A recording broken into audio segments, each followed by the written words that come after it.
I am joined by two other lovely fellow Master Fourth Life coaches. And I'm just going to introduce myself. My name is, like I said, my name is Marshawn Frencha, and I'm from the South Side of Chicago. Born and raised South Side of Chicago, went to Kenwood Academy. I am the youngest life coach to receive their certification, receiving my certification at the age of 17. And yeah, I've been life coaching from then on. Um, right now, I am the creator and the host of a current podcast that I created over the summer called French a Full Circle. And it's like a digital membership for young people of color to help them create their best lives. And I am also in the process of creating a fashion commentary show called That's So Vogue. And yeah, what got me started with life coaching was my mother. My mother is a fellow life coach through Master Force as well. And so she went through the program. And then shortly after she went through the program, I went through the program as well. And so, yeah, that's what got me started with Master Force and life coaching. So, I am going to introduce my two fellow speakers for tonight. We have Relana Johnson and we have Nin Ushaas Ray. And so, I would just like to welcome them and have them introduce themselves for tonight's show as well. Hi, everyone. My name is Relana Johnson, and I have been been a Master Force life coach, I want to say since 2014. Born and raised in Chicago, so I'm a Chicago native. Um, and I guess what got me into coaching is my business. With my business, I was already somewhat coaching women in terms of women's empowerment, um, things of that nature, self-care, things of that nature. And that saying that when the student is ready, the teacher will appear, really did happen. It happens often. And shemsu just reached out and it was time. And so I joined a league of extraordinary people and coaches, and that's the story.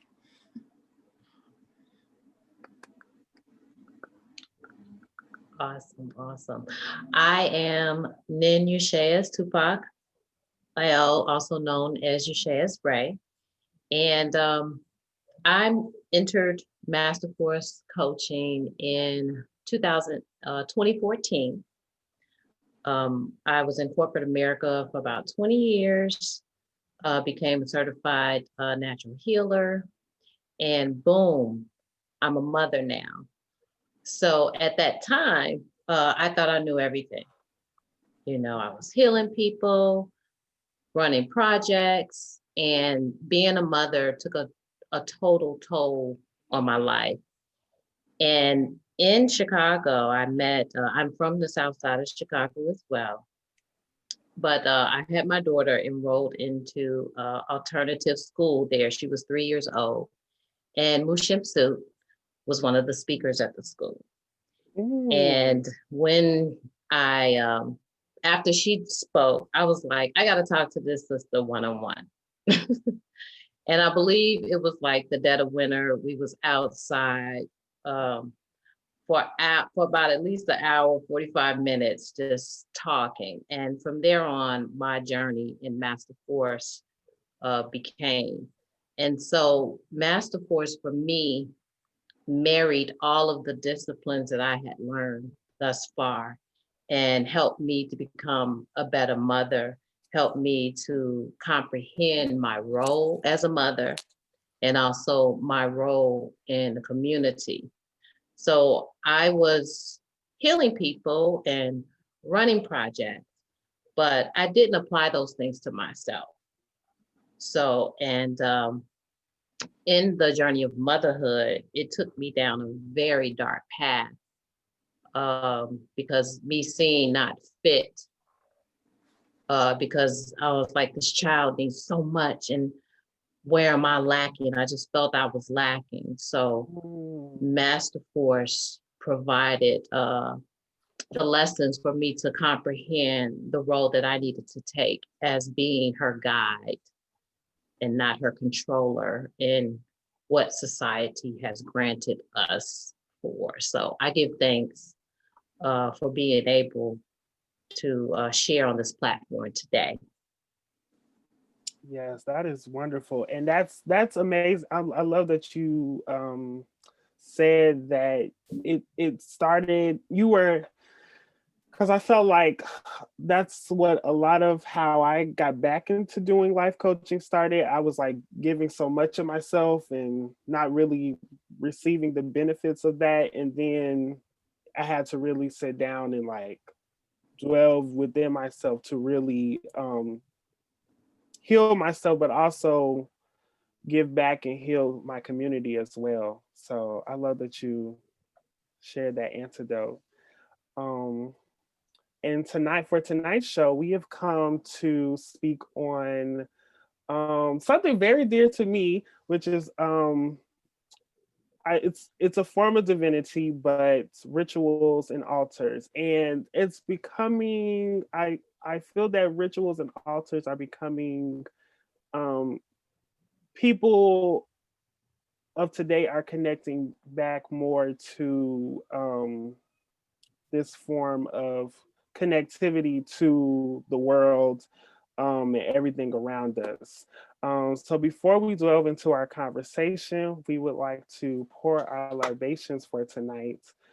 And libations are a way of cleansing the space, but also opening the space up to um, any positive energy, ancestral energy. Um, yeah, that's what we would. That's how I would describe it. Um, so first, we want to take this opportunity tonight to hold the space for any intentions to bring forth high vibrations in the virtual space, in the space that you're sitting in as well. The first libation we will pour, we are going to praise the elders when we pour this libation.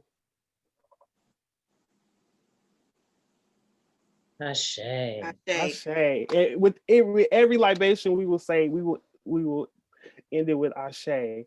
Um, we will pour this libation to connect with all that is and to cleanse the space around us of any negativity. We pour Ashe. Ashe. We next will pour this libation to connect to the presence that brought us to be, our creator, sustainer of life. Whatever you speak to, wherever you pray to, we will pour libations for that as well. Ashe. Ashe. And we will pour this next libation to honor any ancestors, celestial ancestors, ancient ancestors, anyone in your ancestral line, personal ancestors, the ancestors that have broken the barriers for us to be able to do what we do today. We will pour libations for them. Ashe. Ashe. And we will lastly pour libations to bring in all the elements, which is one of the things that we use when doing our rituals and going to our altar. We call upon the elements of fire, water, Ashe. earth, Ashe. and Ashe. air. Ashe. Ashe. And just like that. And then we will lastly, we will take a second to hold the space and just call out any ancestors that you will want to bring forth in the space right now. So with that, I will pour for everyone. Mary Frencha, Charles Frencha,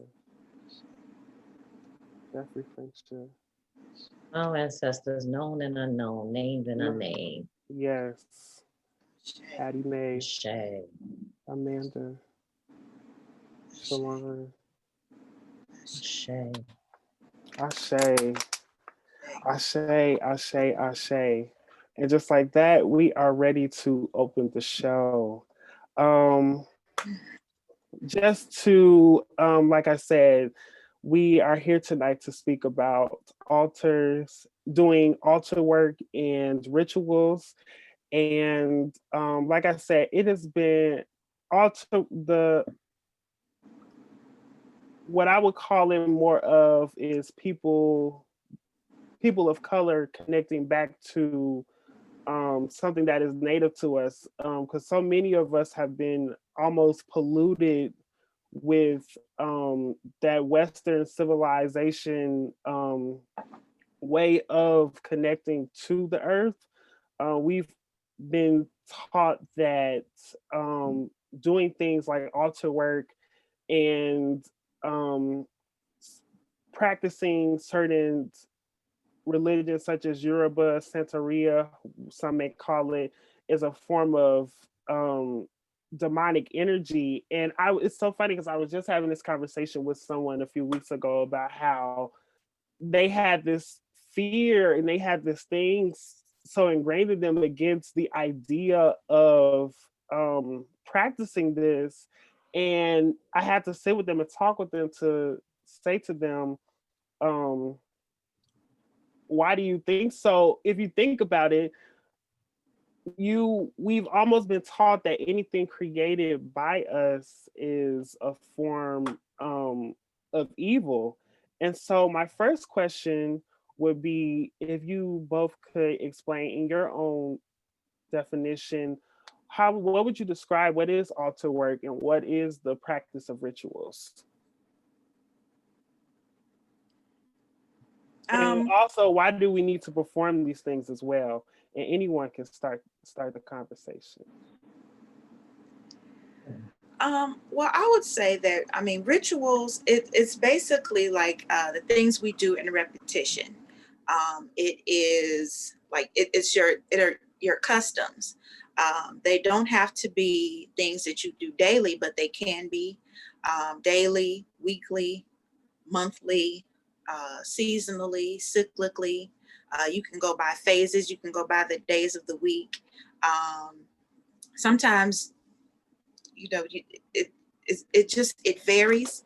Um, I would say, as far as like people who would even say that rituals are demonic, they are not necessarily clear on what rituals are, because rituals are, I mean, just in everyday practices. It's how you get dressed. It's to leave the house, or to, since we're all in the house, how you get ready, just for your day-to-day activities. It's your, how you get prepared for work. So for example, if your ritual is to, okay, punch in, you go to your desk and you, for me, I like to smudge my space. So I may turn on a diffuser, grab a cup of coffee, take a few deep breaths, then start my day, check my email. And that's just something that I do on a regular basis. I do have a Christian background, a church background. So for example, in a church situation, it would be rituals like First Sunday Communion, where we are acknowledging, the body and blood of Christ, or, just a variety of different things that, like the ritual of friendship and welcoming people. It's invocation. So basically welcoming the Holy Spirit into the service. The ritual is also in the order of that service and just the flow of everything and how that goes. And then just like in more esoteric terms, a ritual, my goodness, there's the solstice, which is coming up very soon. And how those of us who participate and acknowledge the solstice, you take time to, you know, create and customize your ritual, whatever that looks like. And it's a time of resetting and rest and deep introspection. So things, you know, are slowing down. So that's a form of a ritual. So again, calling something demonic is just says that a person may not have a full understanding of what rituals are. Altar work, that is, it's a little more involved, but it also is a part of a ritual. It's a way to set your intentions, and it's a way to, I guess, create your petitions or set your petitions out into the universe. If you're asking for something, believing for something. And I'm sure we'll probably get, you know, in more detail later, but that's pretty much the gist of it from my vantage point.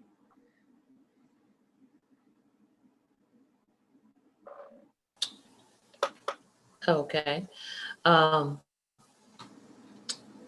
Yes, that is very true, everything you said. And I just want to add to that. You know, we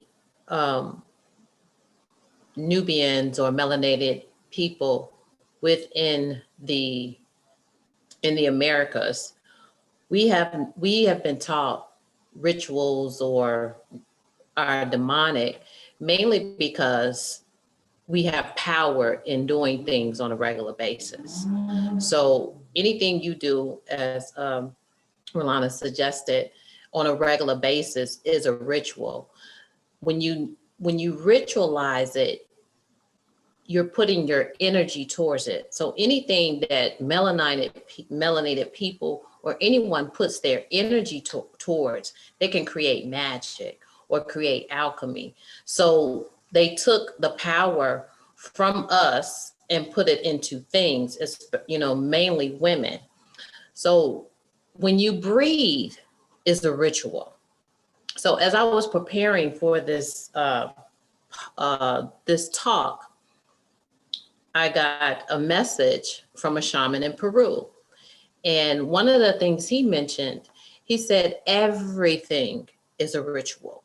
And if we don't recognize that everything we do is a ritual, then we cannot capitalize off the energy that we have within ourselves. So one of the main things is when you're breathing, you breathe in love. Even though there's so much chaos in the world, so much animosity for so many people, but we here at Master Force have learned to breathe to center. You know, so we have this group. So everything that we have been taught in Master Force is a ritual for us to be better and continue to get better, better, and better. So when we breathe to center, you know, we're breathing to balance ourselves, to understand that we can also breathe in love. And when we breathe in love, guess what? We breathe out love. So, so once we start putting different rituals in our day-to-day practice, it becomes habit.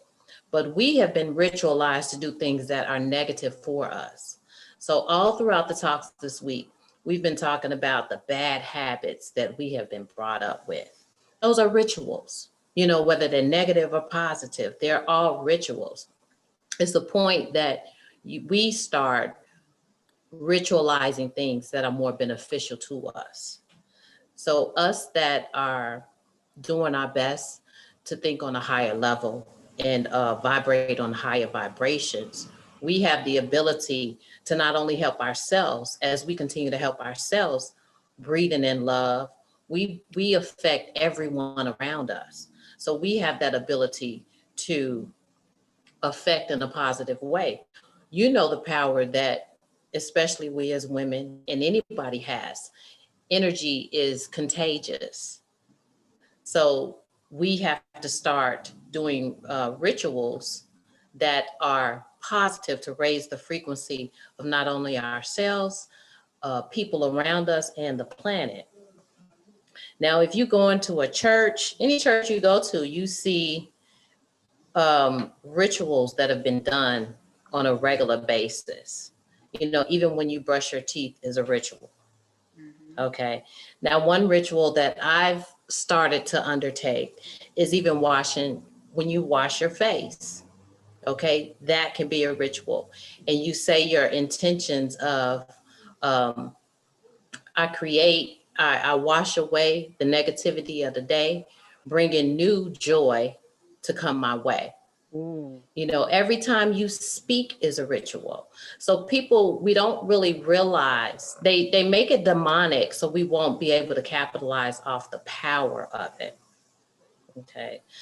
So when you speak of eating is a ritual. Do you chew your food 100 times? Do you properly masticate it? You know, if you don't do these things in your proper eating, learning how to eat. We talked about nutrition earlier this week, and you have to pay attention to the different things that you do on a regular basis, because there are rituals whether you want to admit to it or not. Yeah. Okay. So it's all about capitalizing on that energy to make it a better place for you. Okay. And you spoke of altars. Yes. Yes. So there's no coincidence that the word altar also is ALTER, to alter something. So when you're sitting, a lot of Catholic church and even in Baptist churches, there's altars all around church, everywhere you go. A fireplace in a person's home is an altar. So altars exist all around for you to alter whatever you need to stay in the most balanced state that's required for you to reach your full potential. Amazing, amazing. And I would just say for me as well, I love how because I never thought about it that way of altars and rituals, especially rituals that everything we do is a ritual. And also I would also say for me, altar work has kind of like is still this further instilled this idea in me that that I have much more power than I believe I do, but also there are things that everything I need to be who I am, to be successful, to move in this world is literally been placed around me. And I don't think we think about that too much enough. But also, like you said, Ushaas, that you're altering and you're creating magic for yourself.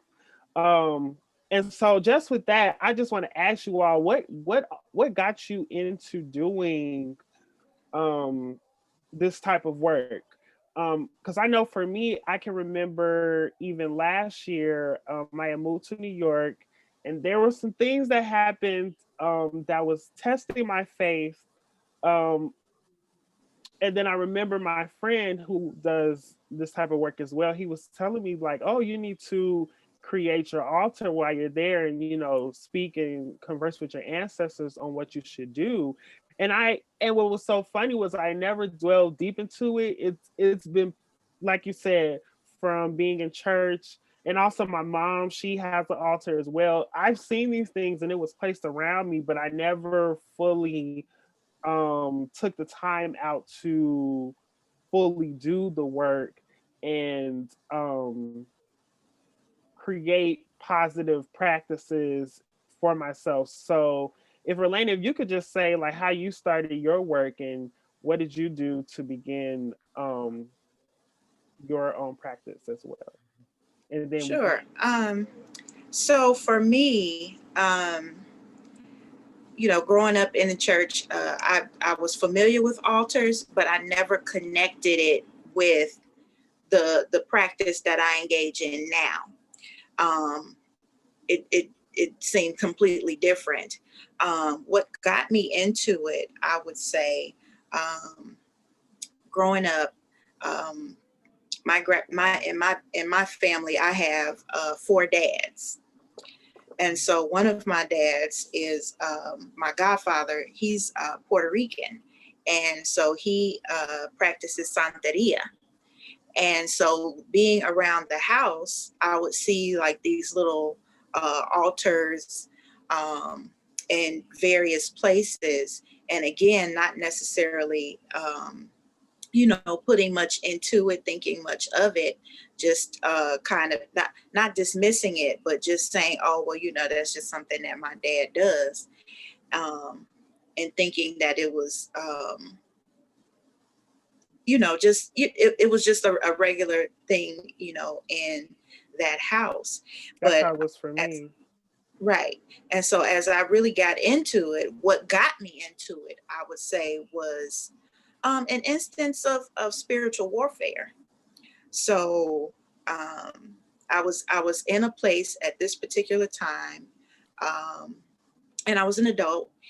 And so I was having a growth spurt. That's what I like to call it. So not necessarily, like a challenge or a tough time. It was just a growth spurt, some things I was going through where I had to get those lessons, And so I had became friends with someone who is an actual Ifa priest and practitioner. Mm-hmm. And so he and I would talk all the time about different things. And so he introduced me to divination and a variety of different practices. And so in doing that divination, certain instructions would come up for me. For example,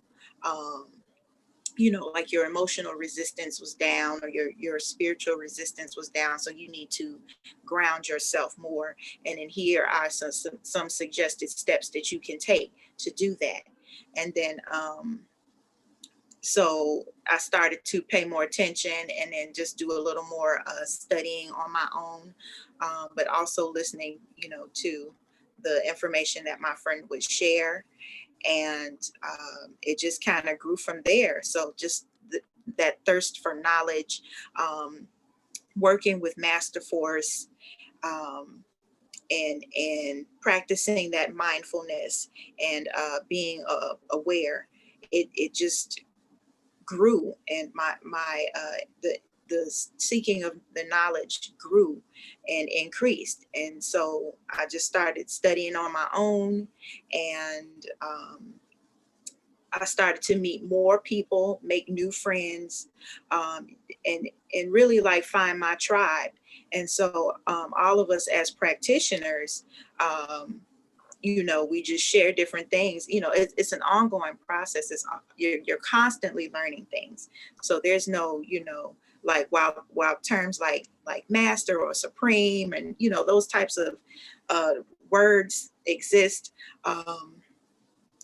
you can always learn more information. So that's pretty much how I got into it. And it's just such a wealth of uncovering such a wealth of information that, has been suppressed or, hidden. It's just an incredible experience. That's amazing. And Ushaas, if you could just tell your story as well and how you got started. Okay. Growing up in Chicago, you don't really see, or my experience, rituals weren't just around. I had to move down south to really see it, to really see something different. And me actually meeting my child's father introduced me to the different arts. It's an art to Yoruba. It's an art. which is nothing more than alchemy. You know, the Messiah, a lot of people call him Yeshua or Jesus. He studied, you know, the story goes, he changed the water into wine. That's a form of alchemy. So there's a lot of different stories out there. But when you go down south, Southerners are more into the arts, as they say. You know, in Haiti, in different parts of Africa, there. So I got interested in, as you can say, the arts. But once I really started seeing it, you know, people can use it for negative or positive, using rituals, you know, to actually make things happen. However, there's a cost involved always to that. So, however, once I started, when you start seeing how people's lives are different, because people monetize it, you know, but there's a lot of power within ourselves. And just recently, we did a virtual excursion, and we went to the city of Shambhala, where there's magic. Okay, that's the center of the earth. Okay, and in that talk, we learned actually a Master Force coach, Icha Devi. She joined us, and she noted that we have to remember that there's a higher level of magic, and then there's a lower magic. And she noted that anything outside of yourself is lower magic. So, and you know, it took me back to the teachings of Master Force, whereas we have everything inside of us. So I got started, went all around the block, but I got started early at 21, but actually learning how to apply it. And really, Master Force helped me understand the magic inside of me, helped me to apply the magic and start and actually being able to see things, create things differently. And then it's like, you know, my belief is in all books that have been put out here, the Bible, the Quran, the Numelish, they're all books to guide us. You know, they've stolen some books just to tell humans on how to navigate on this plane. So the books of Psalms, they are considered a book of spells. You know, so those are rituals that people do. So if you say those Psalms and replace it with your name, you're able to create different things for yourself. But there are so many rituals that have been laid out and magic that we can create. These different things have been scattered all over the globe. But learning how to control your own energy, just as we say, when the student is ready, the teacher will come. The different things will come to you, what you need to practice at that time. So when I was interested in learning more of how to control my energy, you know, just always popping off. You know, somebody said something to me. It's like, why am I allowing someone else to control my energy?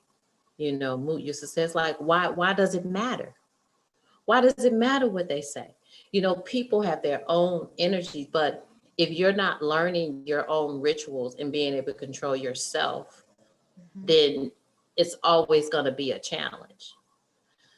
So once you learn how to navigate your own personal rituals, it becomes easier to navigate on this planet. And once you think you've gotten that information, then guess what? You're going to have another test that's going to come to you, because that's what your soul or spirit has allowed you to be here on this planet, to go through whatever you need to go through. You have to continue to go through rituals in order to elevate your soul wherever you are. Everyone is on different levels. So in this, and I think we lost our facilitator for a second. Uh, but any so learning the different modalities of how to do things became much more clear down south. And I don't know why, we in the Midwest or in Chicago, it's like everybody ran from the South. That's what we've heard. You're running from everything that, was there, anything that had to deal with the South. My grandfather didn't want to have nothing to do with. He didn't go back to his hometown for like probably like 20 years before he even went back to Mississippi, probably even longer than that. But the main thing, it was just like there was things that was stuck. They put so much fear into doing anything that would help you. Yes. And then turned it over to the church. So it's like once I learned about rituals and altars, it was like, okay, so I'm sitting in Trinity. They never told us that we're giving all our energy to this altar, and you're not necessarily getting what you think you're supposed to get. I learned that afterwards, because everybody was like, well, why don't you feel it? Why don't you feel, I got kind of sad. I'm like, why are they jumping up and down? I don't feel it. It's like, what's wrong with me? I thought something was wrong with me. It's like everybody's talking about this Jesus, and to each his own, whatever. I'm just speaking on my experience. My experience is that once I realized what altars and rituals were, I got kind of offended with the church, because it didn't seem like that they were actually there to give. Well, it was an experience. I learned now that it was an experience that I had to go through. But the church can provide things for different people. Everybody is at different places. But for me, it seemed like if you have an altar, you should not just be altering yourself, you should be altering the entire congregation to a different level. And they're starting to get more into that. But we have to remember who gave us some of these institutions and created our rituals. So a lot of rituals that we, eating pork, eating weeds, all these rituals were created to destroy us. So once you realize how those things are affecting your life, you have to make a change. So, and it becomes difficult if you don't realize that you're a spirit being or a God being having a human experience. And if you're constantly in the vibration of being a man, an animal, or human, then your rituals will not allow you to elevate to anything higher than that. Right. So in my experience, that's what the church stopped. And even going further, going down south and learning, a little bit of Yoruba, learning a different, learning how to sweat. Sweat is a beautiful ritual that is embodied. But then you learn that, okay, if you do the ritual of sweating in the Native American culture, you got to make sure you know who you sweating with. What demons are coming out of them that can jump into you. So all these, there's a lot. Transference is very real. It's very real. I am so glad that you mentioned that, because like I was telling you guys recently, Kiana had confirmed to me that I was a warlock, and I spoke to another life coach, Tez, and he was saying like, oh, when you're doing these things, you need to be very, very mindful yes. of what you are doing, because you do not, if you haven't fully practiced, you don't know exactly what you're doing, you do not know what you are bringing Yep. in the space or what you are bringing on you when you do these things. So I kind of had took it for granted about having that title, but there comes a responsibility in being able to do these things and being able to do these things properly. So yeah. And that's when it's very important to, have know who's in your circle, know who's in your tribe, Mhm. know about them, pay attention to the customs, the rituals. This is where all that self study comes into play. So even though I had a friend who was an initiated Ifa priest, I still you know, took the time to learn things for myself and for my own understanding. So Mhm.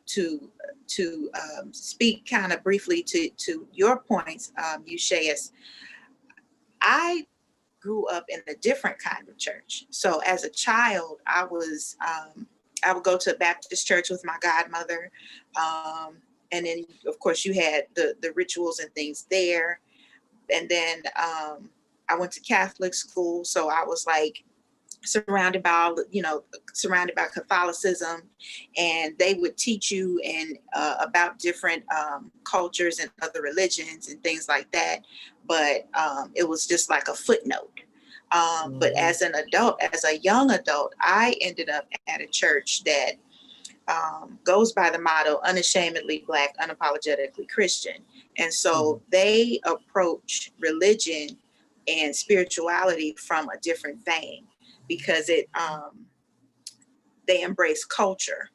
Um, I can't think of any other place where you would actually hear somebody say the name Oshun during a presentation in the Mhm. pulpit, but that happened, you know, when we were, we do a variety of different things to celebrate who we are as a people.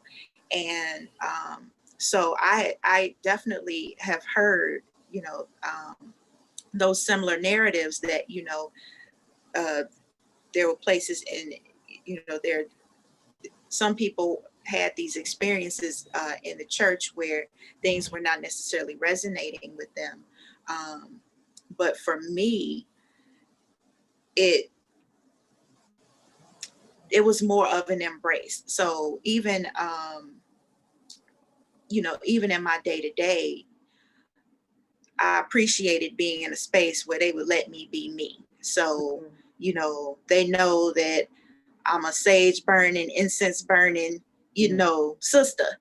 And, they hold space for me because they know that's what I do, um, in terms of root work and healing and things of that nature.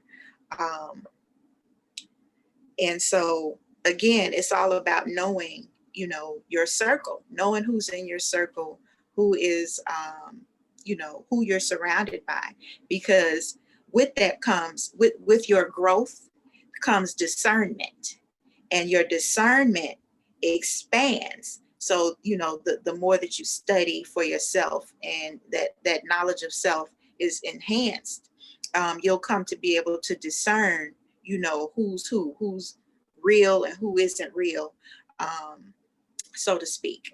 So just I would definitely say, just keep studying.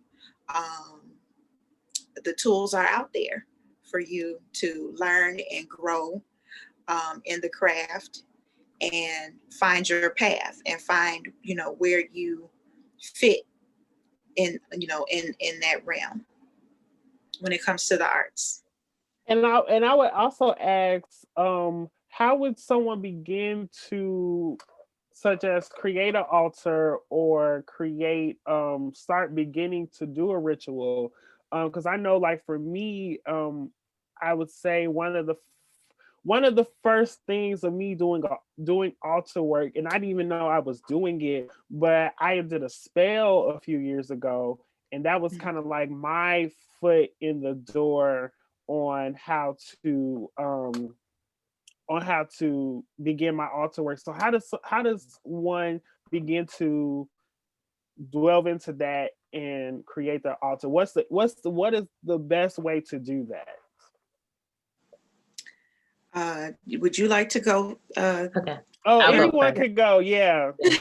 I'll take this one first. I've been going first 4 minutes. So Yeah. We'll switch it up a little bit. Yeah, let's switch it up. Not a problem. Okay, so firstly, just know that all power is within you. Mhm. Everything is to help you ground you. So before you get into altar work, and I created this real quickly, and when you get into other things, it's, you start using. Okay, I'm gonna digress before we get into that. If you just give me a minute. So the women, we are the goddesses of the planet. We control everything without even knowing it. We control the moon, we control the stars.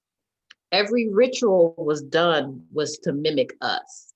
So when they do rituals, what do they do it with? They do it with blood, okay? Because men created these rituals because they couldn't bleed like we bring forth life and we bring forth blood. So just keep that in mind when you get involved in a lot of the things that they do to bring certain energy. It's always has to be within yourself. Okay, and know the deities, as Relana was saying, the deities that you are calling up on, because some of them are not necessarily for your best interest. They might have their own agendas. You have to always know what entities, seen or unseen, what their agenda is before you even mess with them, whether they're in the Bible, whether they're in the Quran, whether they're in Psalms, in any area that you go through, because there's a lot of seen and unseen forces that people don't even want to deal with, but they exist. They say the saying, what you don't know can't hurt you. And that's BS, because you could be walking down the street and not knowing the energy that you can carry that can protect you from anything. You can call on things just within yourself. Yes. Okay. So another thing I want to mention as well, the power we have, not only women, but men, as melanated beings, we have what is called, what was taken out of us was the barotheric gland. But some of the younger generation are actually being born with the barotheric gland. They tell us that we had the sense of, they tell us that we have 5 senses, right? Mm-hmm. Touch, smell, eye, you can see, but that's all still touch, because when the light hits your optic nerve, guess what? It's still a touch. It touches your optic nerve. Mm-hmm. The olfactory nerve, the smells, you can smell. The ear is still a vibration that allows you to hear. Okay. The higher senses that we actually have is intuition. Okay. When your phone rings, be like, I knew you was gonna call me. That's intuition. Those are your higher senses. Clairvoyance. If you have a dream about something, clear sight, you have those already. Okay. Oh, wow. I didn't even know that. Oh my God. Let me tell you guys what happened. I literally had a dream about someone, and literally the next day they texted me out of the blue. It was so, I didn't even know it was gonna happen. I didn't even know that was the name for it. It's clairvoyant, it's clear sight. We all have it in different levels. Okay. Mm-hmm. And the other one is telepathy. You can read what someone is saying. You can hear, if anybody that smokes marijuana, sometimes it's a little more obvious what someone is saying, in the ethers. You have telepathy. Another one is psychometry. You can touch an object and you can feel the energy that's coming off that. But you're not able to exercise those if you don't have your rituals in order. You have to have your rituals in order in order to exercise those higher senses. Okay, so when we go ahead. No, I was going to ask you a question because I'm still learning things myself. What would you call it when and I don't know if I'm the only one that has experienced this. The sense was very strong when I was younger, but it was almost like I could walk into a room and it's almost like the energy of that space is like you could feel it in your brain, like it's Psychometry. really, okay. Yeah. That's Oh my God. psychometry. And the older we get, the more we lose it. You know, so we have our babies. That's why I say our babies are supposed to teach us because they ain't been here as long. And so they're not as tainted as we are. They haven't been indoctrinated with the rituals that we shouldn't be doing. You know, so a lot of times, and that's what Moo taught me in the tale of parenting, you know, we have to look at our children. They're supposed to guide us because we're gods on this planet. They just came from a God, like in essence. You know, we here, you know, doing the same things. It's not elevating to allow our higher senses to be invoked, you know, so our altar work helps us to do that. Our rituals also allow us to do that. So when you, like you say, you dabble into so many different arenas, and it all comes back to you take what you need for you to do your own work. And so here, you mentioned about the question was, because I know I went all around the world. Yeah. How would someone begin their practice of doing altar work and rituals? Right. So remember, when you an altar, you know, there's the English language, you know, they have homophones. It's a language of confusion. Okay. So most rituals, or that's why it's imperative that you learn another language, French, Latin, because they're different vibrations. You know, language, English, the vibration of English is just off. You know, you're trying to do certain things and rituals, even in Yoruba, you know, they use patois or the French and Spanish is one of the main languages they use in doing their rituals, because there's different vibrations when you get into outside of the English language. So when you're doing your altar work, first you have to sit quiet and see what speaks to you. Okay. But before you do that, you know, first as we started this journey today, what did we do? We focused on, you have to focus on the elements, you know, so right here, I have something representing earth. Okay. So these are sandstones for the earth. Okay. Organite. And then water, the diffuser right here. Because that opens the portal. And then of course, fire. The candle. Right, the candle. Which I'm missing? Water. You got water, earth, air. Air. Okay, so this serves as air as well. Gotcha. Okay. And I do have a fan blowing as well. Gotcha. And my own breath. Because I was going to say also too, you could use incense as well. For sure. But you have to be careful with incense. Okay. Okay. Because the resin can settle on your lungs. So you have to really be careful. They create all these things. We have to be very conscious, because a lot of us are not in the country and creating our own things and know exactly where it's coming from. We have to be very conscious in how it's affecting us. So when you can go out and buy things, even, you know, non-scented candles, even when you buy candles, you know, make sure you clean your candles. Yes. You know, you might. What energy is on those candles? Exactly. You know, you might want to clean it just with some clear water, or even frankincense or myrrh.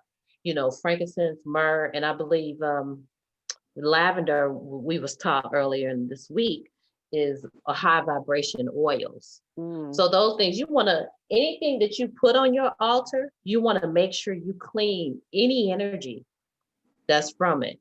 And another tool, if someone gives you a gift, so this I got this is organite, I'm sorry, obsidian from Teotihuacan. Okay, but before it was given to me, it's supposed to be put on the ground, the dirt, so it erases the energy. So if anybody gives you something, before you put it on your altar, you want to ask them to put it on the ground, and then you pick it up. So it can erase their energy from it. Okay. So you can be real simple, or you can get real fancy with your altar. Yes, mine's is real fancy. I'll also say too, having pictures of your ancestors for your altar. But if you don't have pictures, names of your ancestors will do as well. Well, that's a good point. But one thing you have to also remember, you should have altars for different reasons. Gotcha. Yeah. Because the altar, what is it for? Is to alter something. Gotcha. Okay. In any ritual you're doing, you're either increasing something or decreasing something. Okay. So you have to think about, so you have an altar for your ancestors, and you want to possibly increase their presence. You want to increase, like, man, I want to talk to my grandmother. She would know exactly what to do in this moment. Let me sit down at the altar so I can alter my thinking, and how I'm thinking right now. So, you have to always have a purpose when you go to your altar. And yes, move with intention. Yeah. right.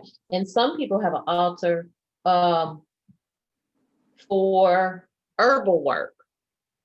You might want to be an apothecary and just have nothing but herbs. You're here to alter some herbs to bring about different poultice, different things that can help you balance yourself out in any type of level. So when you do your altar, it's always suggested that you just have a white cloth, white, as far as covering for your altar. And under it, you have wood, something of the earth.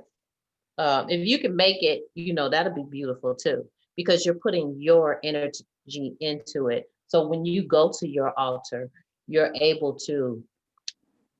already connected to it because you've already put your energy in it by the things that you put on it. And Relana, how would you recommend someone beginning their altar work and rituals as well? Well, a lot of things have been mentioned before, but definitely starting with intention and purpose. What is the purpose of this altar? What is it that you are seeking? And so you start there. And then also I would say location based on what that intention and purpose is. So for example, say you have an altar and it has Ganesha on it, which is a deity for like luck and positivity, favor, that sort of thing. It's said that you're supposed to have it where it's like facing the entrance or exit. So again, intention and purpose, and then location, where because that may affect where how you're setting your intentions and the effects of your altar. Definitely utilizing the elements. So as mentioned, candles for fire. You've got water. You've got you can do plants. You can do like greenery. You can do your crystals, your stones. You can also do smoke for air. That's my interpretation of air. in addition to your diffuser or, having your fan or something like that. So some people, they may have a cigar, depending on, what it's for. Yeah. Right. So you may use a cigar to blow smoke. For me, I've got a couple of things. So this in here is a piece of a charcoal disc. And so as you are lighting it, you have your fire. Let's try this one. You have your fire. You have your fire, and then you're lighting it to warm it up instead of just if you're working with herbs or things like that, you don't just set the fire to the herbs. And so like I've got some dragon's blood resin. Awesome. I like to use dragon's blood because to me it puts the ashe or the amen on whatever intention you're setting, utilizing that smoke. So like stuff like Palo Santo. Yes. You hear sage a lot. You hear people talk about sage a lot, but there are different types. You've got your white sage. You've got cedar. You've got like just a variety of different types. Cinnamon. So really, it depends on it goes back to intention and purpose. So doing everything with intention and purpose, as well as even cleansing. So cleaning your hands. This is like a store-bought Florida water. I was just gonna say that. So what you would do with something like that is just like maybe pour some on your hands, wash your hands, go over your head, your body, as you're speaking your intentions or your invocation, so to speak, to say, I'm welcoming the Most High or whatever deity into the space. Even in Christianity, they say something like, let the words of my mouth and the meditations of my heart be acceptable. Yep. So something like that. I actually made my own Florida water, which I highly recommend. I did too earlier this year. I highly recommend this. So just cleansing yourself, your intention. You can write your intention down. So here I have just like some parchment paper, or you can use just some regular craft paper. This is just like a brown paper bag. And you take your marker or pen, and we also work with color, because different colors have different intentions behind them as well. And so say I am doing a money altar or something like that, or whatever my intention is money related, then I would take this pen and I would write, what my intention is on the paper. It's suggested that you do stuff like that where it is clockwise. And then not, so as you're writing, you're just writing in a circular motion and not letting the pen up as you move through that intention. But and you can also use you can also add herbs to these spells as well. Like I know for my money spell, I've even added chamomile and other oils to these spells. So yeah, absolutely. So like I do a lot of candle work. I actually have altar set up as well, but so I do candle work. This is an example. One of the things, just a caveat, I do not necessarily show my own altars and show my own personal work, for private reasons. But I have created some simulations for today. So this is a honey jar. And this is a part of, can be a part of an altar. And so basically it is a jar that has your intentions that you may have written on this piece of paper, and you place it in there, in the jar, your intentions along, it could be a photo or something like that, if that's something that you are into and looking to do. And then you would place honey, something sticky or sweet in that jar. So it could be syrup, honey, just a variety of different things, molasses, whatever your you may have on hand. And then you would seal it with candle wax. And so this is just an example of how elaborate an altar can be. It does not necessarily mean that you have to do anything like that. Like I said, you could keep it simple to just using the elements, So your smoke and your, because it all starts again with intention and purpose. And so based on those intentions and purposes, it would that's how you're able to identify the things that you need for that work, for that particular altar. So I don't know if you want, I can pan here just to kind of show you my altars. I don't know, let me know if you can see that. We can. Can. Okay. And then I'll zoom in just a little bit closer. So I did just kind of a split. One is like love, relationships, fertility. The other one is more goddess centered. So depending on what your altar is focused on, you can, in addition to basic things for the elements, you can also add offerings. So for example, there is a goddess who may love pumpkins or cinnamon, things like that, or a particular type of wine or spirit. You can add that. For me, on the love side, I put, chocolates. I've got my champagne flutes. I've got a wedding band here. Rose petals,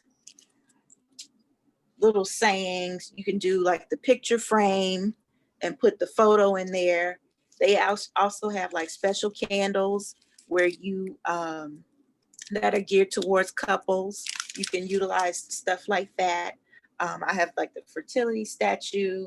I have some massage oil, just because for this particular love altar, I wanted to focus on give and receive and reciprocity. So desiring and setting intention for a mate who is open to those acts and being selfless.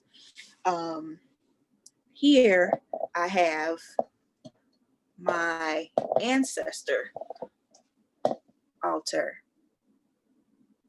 And this is dedicated to my father. I have it sitting near the television that he used to watch all the time. And then I've got a pair of his shoes. I have some of his jewelry. I have ancestor money, but then I also have just like, regular money, greenery, a photo of him. He had his favorite cup. He enjoyed beers, nothing domestic. He likes cigars, and then just some white light. So those are just examples of basic things that you can add. Turning it back around to me. Basic things that you can add to your altar. So again, starting with those basic elements, just to give you a base, and then adding favorite things to that, things that if it's a deity or an ancestor, things that they would like. And just building upon that. And then one thing also, we talked about cleansing yourself, but also being intentional about making sure that your altar remains clean. So don't set it and forget it. Okay. So, you got to go up there and check and dust things off, and, swap out anything that may have, like, if you put food on your altar, making sure that you swap things out when they get old. So you don't want like super old food up there. Swap it out with your new offering, things of that nature.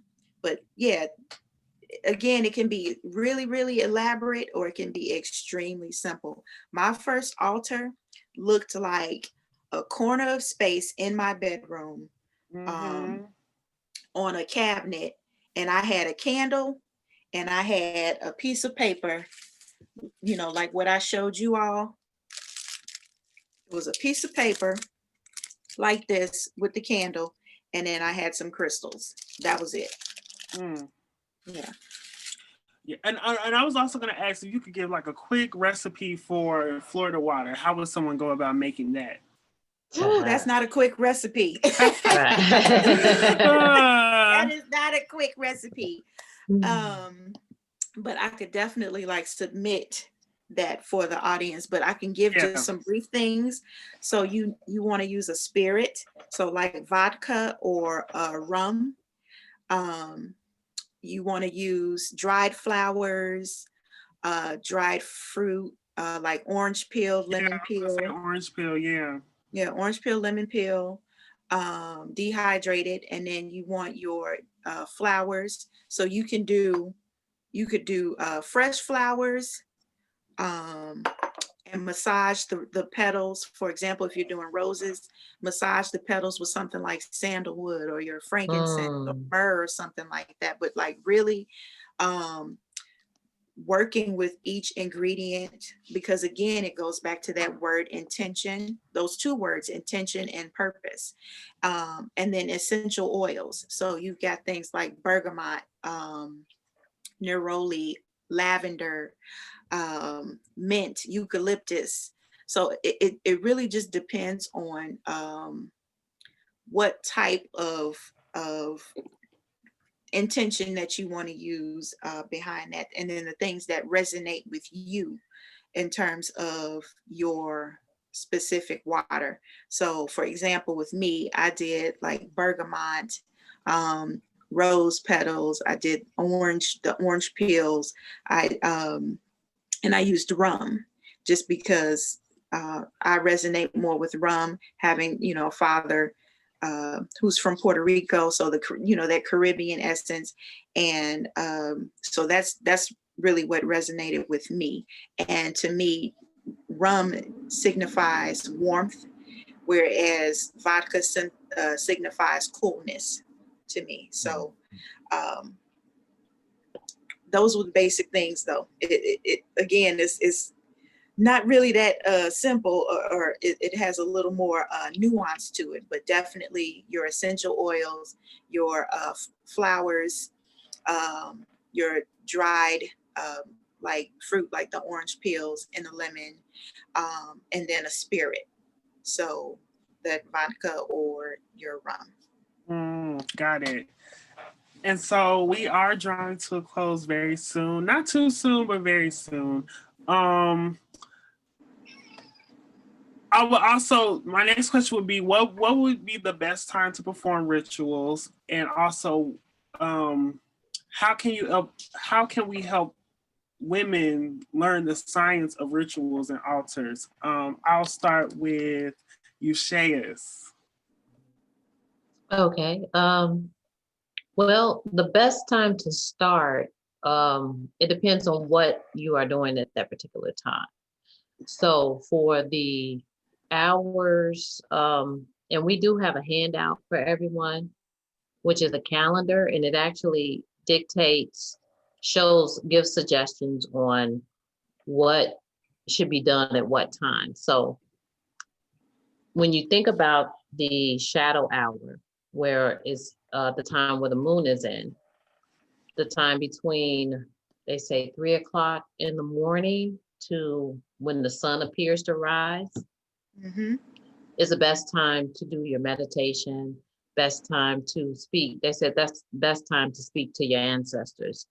The best time to do your exercising, the best time to really ground yourself for the day and map out what you're going to do for your day. So that is one of the main rituals to do during that time.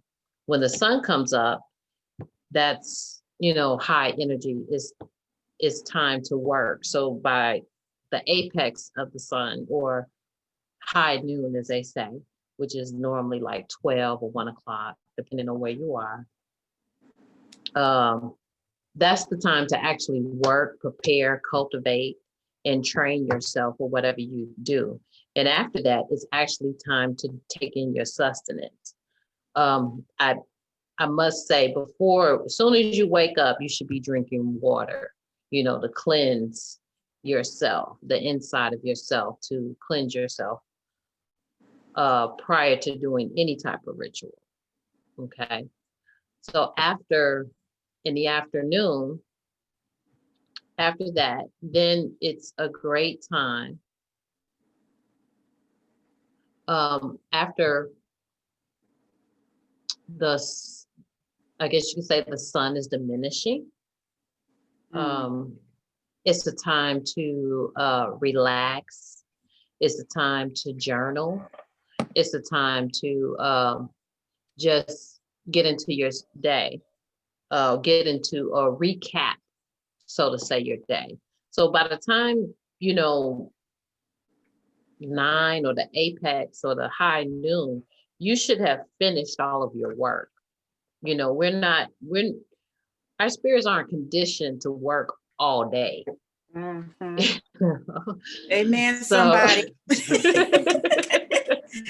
Tell that to the job. Yes. It's not, and that's why, we go through so many issues because of the way we have set up. But we're all bringing intentions and altering our lives so we can be the best we can and instill different rituals in order to get to the best of our potential. So, but still too, some people, if you're born at 3 a.m, if you're born, everybody's cycle is different. So the calendar that has been produced for this, it's a suggestion for you to do. Everyone has to find their own time, because the time you were born, that's the time you start your rituals. So everyone has to really delve inside their self and really say, okay, what time do I wake up? What time is the best time for me to eat? What's time? Because if they say you're supposed to eat or take in sustenance 4 hours before you actually go to sleep. So when you get ready to rest or sleep, your body is not just worried about digestion. It can actually sleep and relax and relate, so everybody's cycle is different. And so that's the thing. Everybody's trying to get into a box. There's no box. We're all different. My saying is, what is normal? There's no such thing as normal. Everybody's different.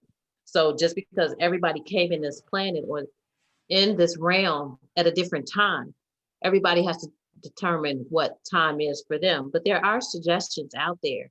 And in each one of those times, you need to find the best time for you to do proper breathing. Well, proper breathing is all day, every day. But breath work, like intentional breathing, you do that. Exactly.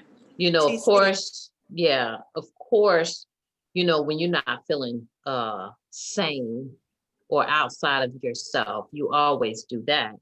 But intentionals, proper breathing, proper relaxation, proper eating, proper exercise, and proper prayer meditation.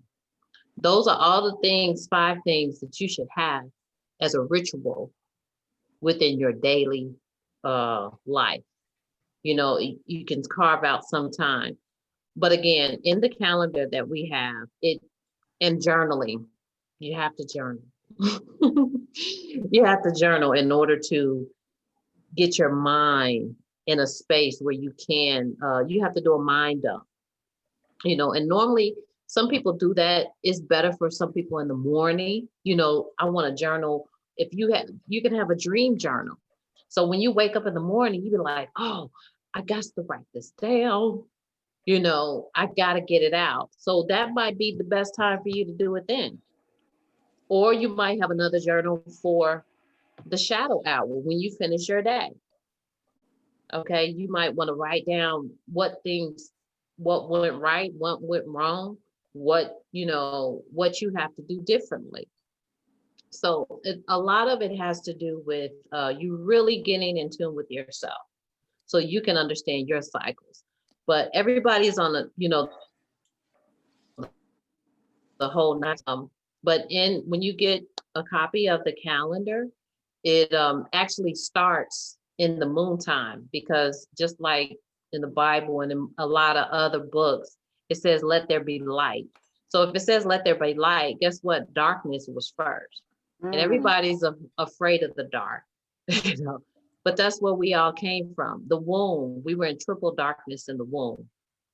So, you know, darkness comes first. So when you look at the calendar, it tells you what you're supposed to do in the moon time first, in the moon cycles, you know, initially, before you even get into seeing the sun, where you actually, you know, be more active and exercise. So those are some of the main things that is suggested during different times, but they do have suggested things. But again, based on what time you were born, your cycle could be very different from what's considered normal. So everybody has to look into their own cycles, but make sure you have those initial things. You know, you do your altar work, meaning you're altering something and you're going there with some type of intention when you continue on with your day. That way, when you think about it, rituals is a focus. It's a focused journey towards something. So I don't know, you know, I was a Girl Scout, and you learned in Girl Scout or even in science class that if you have the magnifying glass and you put the magnifying glass and put the sun ray towards the glass, it's going to start a fire. Okay. That's because you have focused the energy of the sun into one point. That's the same thing with altar work. That's the same thing with rituals. It's about focus, intention in one point. And so the rituals that we speak of is things to help you focus in one point so you can create that fire, create that magic, whatever you need to do to raise your potential. Yes, I love that. And Relana, I would ask the same to you, the questions. Okay. I would say you can also go by, so some people go by moon phases, time of day, that sort of thing. Some things you can also do based on the day. So Sunday, for example, is, you know, it's still a day of rest, but it's also a day of like healing and nurturing creativity and your vitality. Today, since today is Friday, you focus on love, fertility, good loving, you know, that kind of stuff. Monday, your moon day, so beauty rituals.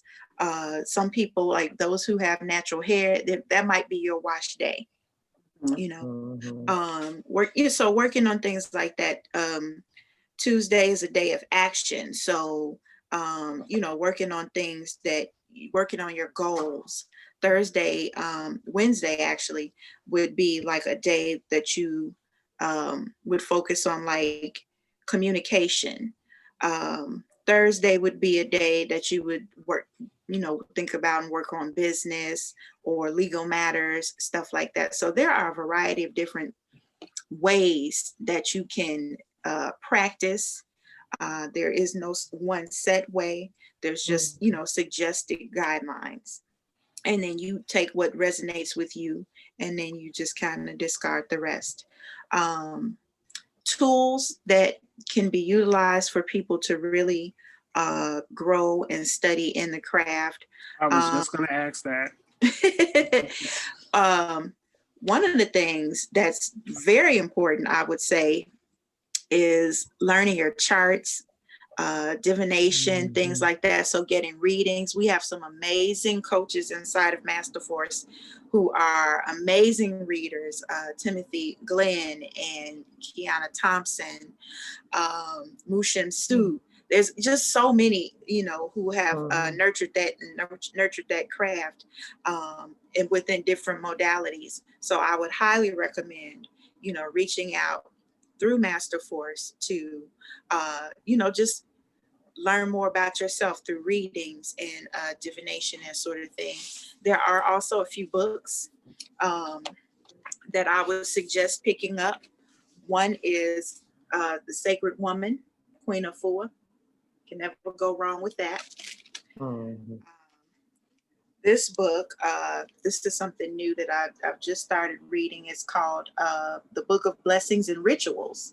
Very good book. I'm actually going to touch a little deeper on this really quickly. It goes through the months. And so it talks about, suggested things that you can do during the months. So we know that we're entering solstice. So things that you can do for January, things that you can do in December in preparation of for January, for the new year. So I highly recommend that one, The Book of Blessings and Rituals. If you happen to be 40 plus, 40s on Fire.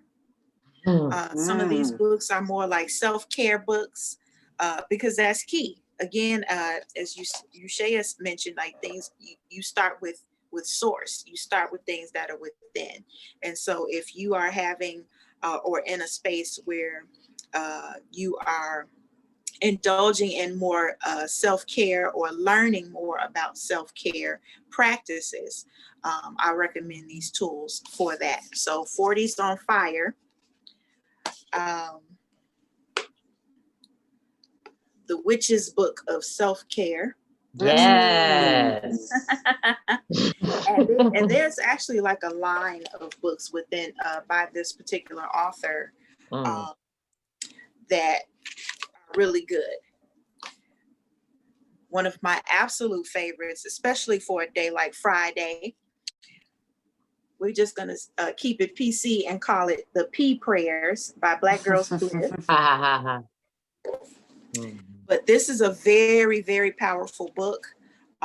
It has affirmations, intentions. It has things that you can reflect on within self.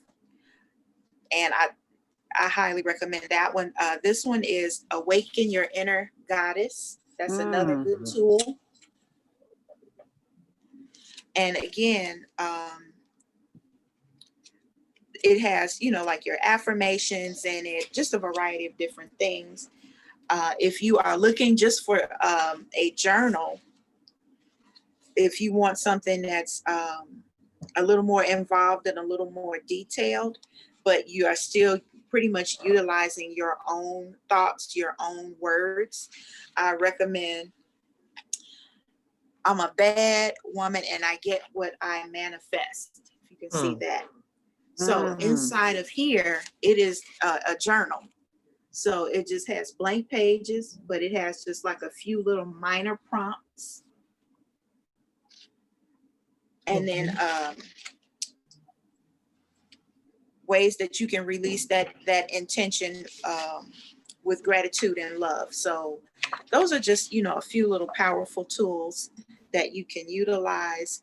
And then we have some amazing authors also within Masterforce. So I highly recommend going to the website for Masterforce and looking through the suggested readings for the varying coaches who have published works. Those are amazing. And I would also recommend too for women. I know for younger women, my dad, he had gifted it to my younger sister, but it's called Jambalaya. I can't think of the author, but that's a good one as well. And another one that was gifted to me by my mother was The Yoruba Religious Beliefs and Concepts by Baba Ifa Karide.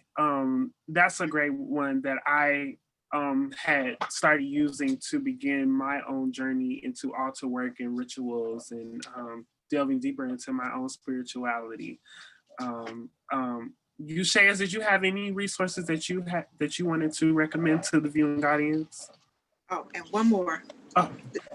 This book, it's called The Good Spell Book. Love Charms, Magical Cures. That's another good one. If you want to go a little more in depth. Over to you, Ushaas. Awesome. Yeah, those are a lot of great tools. Again, if you look on the website, the Master Course website, there's a calendar that has been created, and it's a 2021 calendar, so it'll start in a couple of weeks, but it's for everything that you've done this week and learned this week, for you to start your rituals and have intentions based on the moon cycle and the sun cycles that come into play. That way you can be more intentional. So that's the resource that I have right now. And just all the wealth of information that we have given. And I just give thanks. I give thanks. That's amazing. And right now we are at the close of tonight's webinar, but like I started the show, I want to thank Relana and Ushaas for coming on. There are a lot of great gems in this episode, so I hope you're able to take them. Do either one of you have any final remarks for tonight's show?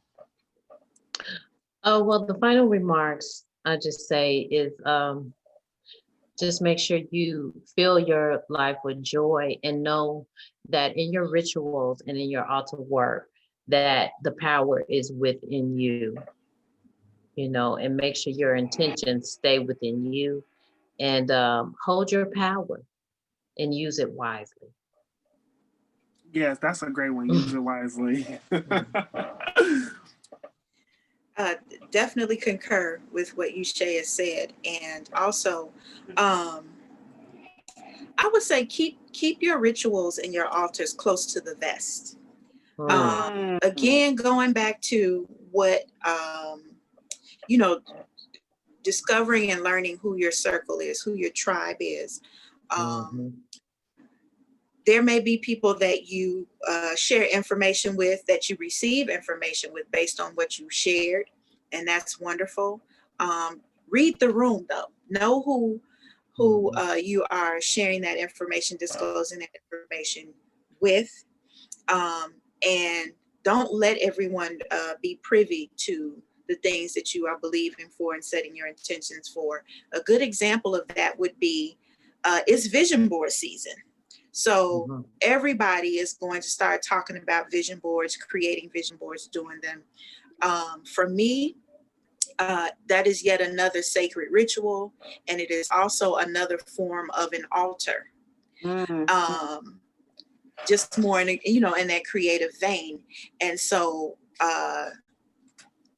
I'm careful and mindful of not really letting people see my vision board once it's created. Like, it's one thing when you are in a setting where everyone is creating and you may decide that you want to talk about it kind of like in show and tell format.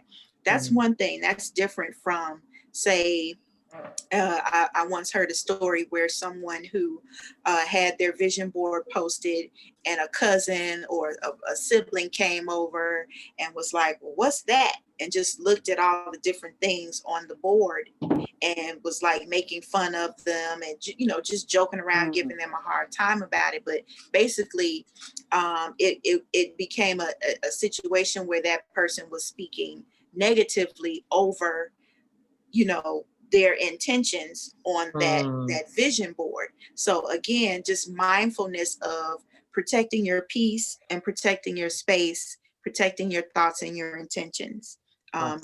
That's information that's not necessarily meant to be shared with everyone. But again, read the room. And if you do decide to share that information, know who you are sharing it with, and what type of intentions they have as it relates to you and in your relationship with them. I love that. And I'm going to piggyback off the both of you and also say my final remarks would be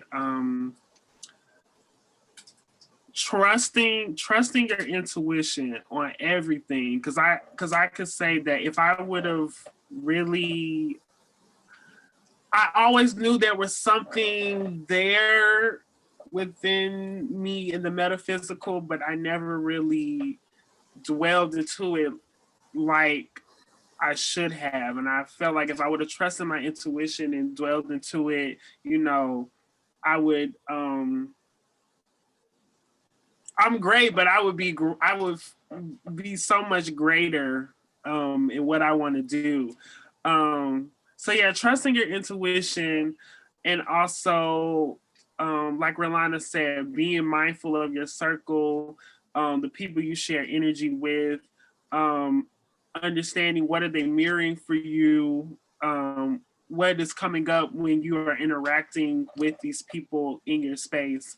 And yeah, and also trusting that you have the tools around you to create the life, to alter, to create the magic that you want. It's really right at your fingertips. So yeah, that would be my closing remark. And can I add one more thing? Yes, most for definitely. you, because something you said just kind of triggered something else. Just to be patient with yourself. Things will happen when they are supposed to, not when we necessarily want them to. So you are in the space where you're learning and growing and nurturing and honing your craft in the time that you are supposed to be. Awesome. Okay. Ashe? Yeah, Ashe to that. And wait, I do have something to add to piggyback on that as well. You're always where you're supposed to be. Because you created your whole plan before you got here.